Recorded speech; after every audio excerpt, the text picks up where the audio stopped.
வணக்கம். செல்வகுமாரின் அதிகாலை வானிலை ஆய்வறிக்கை. அதிகாரப்பூர்வ வானிலை அறிக்கைக்கு இந்திய வானிலை ஆராய்ச்சித்துறை அறிக்கையை பார்க்கவும். 2026 ஜூன் 11 வியாழக்கிழமை அதிகாலை நிலவர வானிலை பதிவு. தலைப்புச் செய்திகள். வெப்பசலன இடிமழை பொழிவு பரவலாகாமல் இருப்பதும், தென்மேற்கு பருவமழை பரவலாகாமல் தீவிரமடையாமல் இருப்பதும் உங்களுக்கு கவலை அளிக்கலாம். கண்டிப்பாக இவை எல்லாம் தாமதம் தவிர, பல்வேறு இடையூறுகள் காரணமாக தாமதம் தவிர கண்டிப்பாக மாறும். நல்ல மழை தரும். முதலிலே வெப்பச்சலன இடிமழை பொழிவு தென்மேற்கு பருவக்காற்றுடன் இணைந்த வெப்பச்சலன இடிமழை பொழிவு தரும். பிறகு படிப்படியாக நாம் எதிர்பார்த்த மாத இறுதி நாள் 18ஆம் தேதியிலிருந்து, கொஞ்சம் அதுலேயும் ஒரு 2 நாள் தாமதம் அடைஞ்சாலும் 20ஆம் தேதியிலிருந்து மாத இறுதி 10 நாள், அதாவது தாமதம் அடையும் பொழுது அடுத்த மாதத்தில் அந்த 15 நாள் ஆடாயிடும், அந்த 5 நாள் ஆடாயிடும். இதில் ஒரு 5 நாள் தாமதம் அடைஞ்சுன்னா அதில் 5 நாள் ஆடாயிடும். ஆக ஒரு 2 நாள் தாமதம் அடைஞ்சுன்னா அடுத்த மாதத்தில் 2 நாள் ஆடாயிடும். அப்படி ஆக இந்த மாதத்தில் ஒரு 15 நாளும் அடுத்த மாதத்தில் ஒரு முதல் 5 நாளும் ஒரு வலுவாக இருக்கும் என்று எதிர்பார்த்தோம். இப்போ அது 15ஆம் தேதி என்பது 18ஆம் தேதியாக சொல்கிறோம். அப்போ இது ஒரு 3 நாள் தள்ளி போகும்பொழுது அது ஜூலை 5 என்பது 8ஆம் தேதி வரைக்கும் வலுவாக இருக்கும். புரியுதுங்களா? ஆகவே பசிபிக் பெருங்கடல் நோக்கி காற்று திசை மாறி இருந்தது. அதற்கு பிறகு இப்போ தென்கிழக்கு ஆசிய நாடுகளாகிய வியட்நாம், கம்போடியா, லாவோஸ், சீனா இந்த பகுதியை நோக்கி காற்று திசை மாறி இருக்கு. கண்டிப்பாக அங்கே உள்ள தீவிரம் அப்படியே காற்று சுழற்சி தாழ்வு நிலைகள் ஒடிசா, மேற்கு வங்கம் இடையே அமையும் பொழுது முற்றிலுமாக மாறும். படிப்படியாக மாறத் தொடங்கியிருக்கு. வரக்கூடிய நாட்களில் ஒடிசா கடலோரத்தில் காற்று சுழற்சி அமையும். ஒடிசா மேற்கு வங்கத்தில் அருகே அமையும் பொழுது கண்டிப்பாக காற்றோட திசை மாறும். காற்றோட நேர் கிழக்கு நோக்கி போகிறதுனால தான் எதிர்த்து தேக்கக்கூடிய வெப்பசலன இடிமழை பொழிவு ஏற்படுத்தக்கூடிய அமைப்பு ஏற்படுவதில் சற்று சிரமம். கண்டிப்பாக நேற்றைக்கு எதிர்பார்த்த மழை கன்னியாகுமரி மற்றும் தமிழ்நாட்டின் மேற்கு தொடர்ச்சி மலையில் மட்டும் பெய்திருக்கு. அப்புறம் அஞ்சட்டிக்கு, அதாவது கிருஷ்ணகிரி மாவட்டத்தோட தென் மேற்கு பகுதி, அதாவது தர்மபுரி மாவட்டத்தோட மேற்கு ஓரம் அஞ்சட்டி மற்றும் அதற்கு மேற்கே கர்நாடக எல்லையோர வனப்பகுதிகளில் மழை பொழிந்திருக்கு. ஆனால் நேற்றைக்கு எதிர்பார்த்த மழை பரவலாக இல்லை, பெரிய அளவில் இல்லைன்னாலும் நேற்று முன்தினம் வட சென்னை, அதாவது பூந்தமல்லி ஹைரோடுக்கு வடக்கே பெஞ்சிருக்கு, தென் சென்னையில் இல்லை. அப்படியே பார்த்தீங்கன்னா சைதாப்பேட்டை வரைக்கும் பெய்திருந்தாலும் தூரல் நனைக்க மழையாக இருந்துச்சு, கொஞ்சம் குளிர்ந்தது. ஆனால் அடுத்த நாள் அது காய்ந்து விட்டது, அப்படித்தான் சொல்லலாம். மாதவரம் உள்ளிட்ட பகுதிக்கு நல்ல மழை பொழிந்தது. ஆனால் நேற்றிலிருந்து கொஞ்சம் தீவிரமடையும் என்று எதிர்பார்த்தோம். அது இன்றைக்கு தொடங்கும் என்று எதிர்பார்க்கப்படுகிறது. தொடங்குவதில் தான் தாமதம். தொடங்கிவிட்டால் அடுத்தடுத்த நாட்களிலே பரவலாகும்.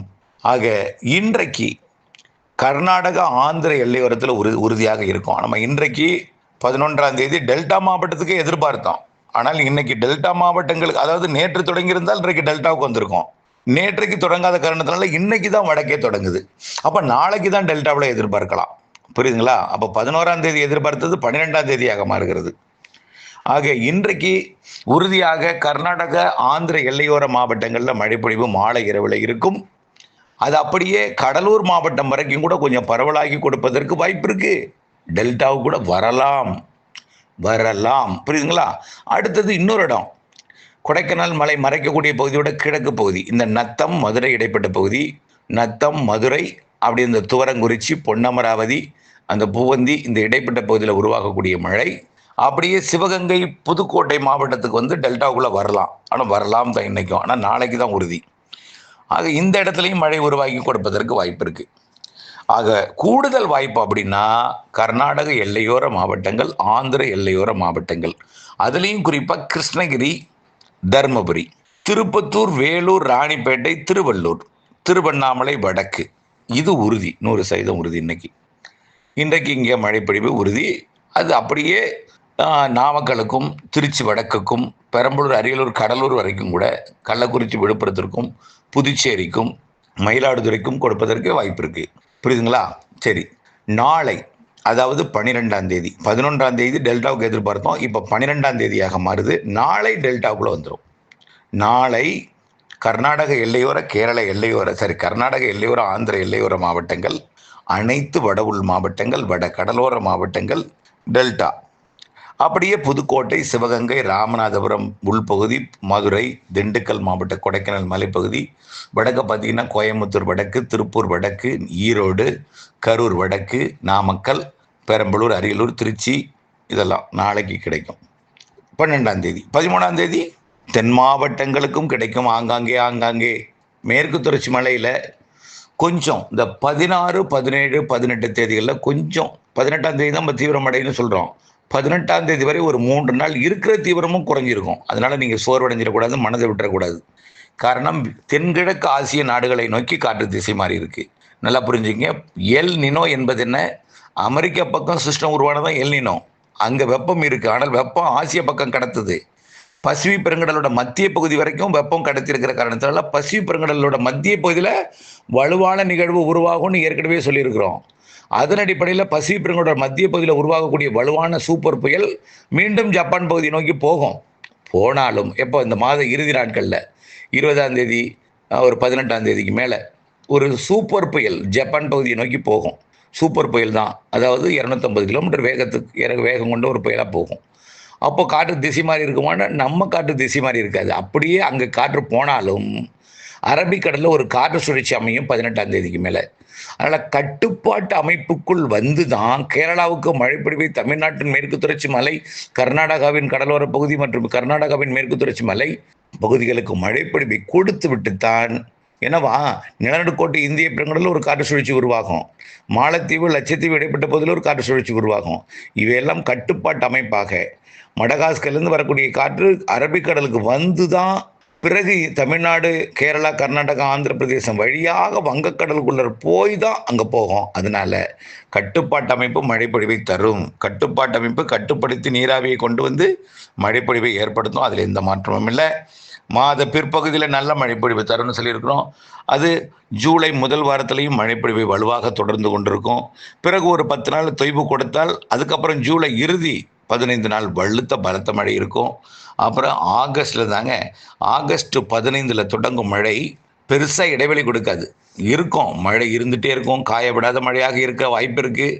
ஒதுக்கி ஒதுக்கி பெய்யும். அது தென்மேற்கு பருவமழை என்பது தமிழ்நாட்டுக்குள்ளான மழை இல்லை, அணைகளை நிரப்பு மழை. அதனால் ஆகஸ்ட் இறுதியெல்லாம் வலுத்த பலத்த மழை மேற்கு தொடர்ச்சி மலையில் இருக்கும்.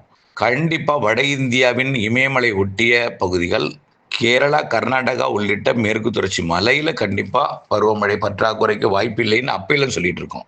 கொஞ்சம் பொறுமையாக இருங்க. அதே போல் வெப்பசலன இடிமழைப்பொழிவு நேற்றைக்கு தொடங்க வேண்டியது இன்றைக்கு தொடங்குகிறது.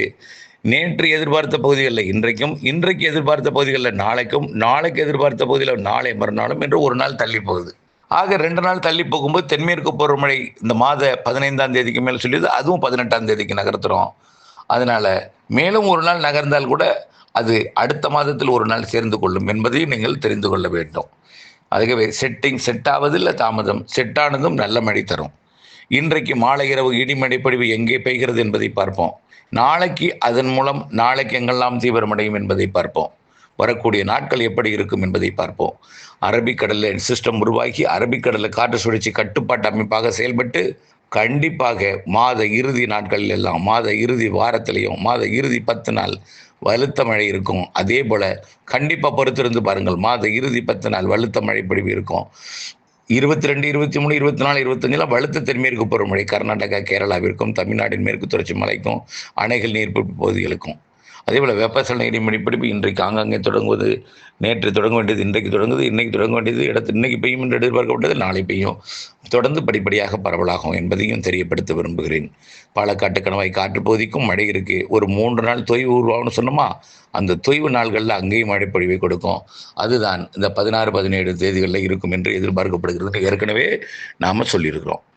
ஆகவே கண்டிப்பாக தென்மேற்கு பருவமழை தாமதமாக வலுப்பெற்றாலும் அணைகளை நிரப்பும். ஜூலை இறுதி, ஆகஸ்ட் இறுதி வாரத்தில் நல்ல மழைப்பொழிவை கொடுக்கும். செப்டம்பர், அக்டோபர் வலுத்த, அக்டோபர் 18 தேதி வரைக்கும் தென்மேற்கு பருவமழை. செப்டம்பரில் வலுத்த தென்மேற்கு பருவமழை. ஆந்திர பிரதேச அருகே அமையக்கூடிய காற்று சுழற்சி தாழ்வு நிகழ்வுகள்.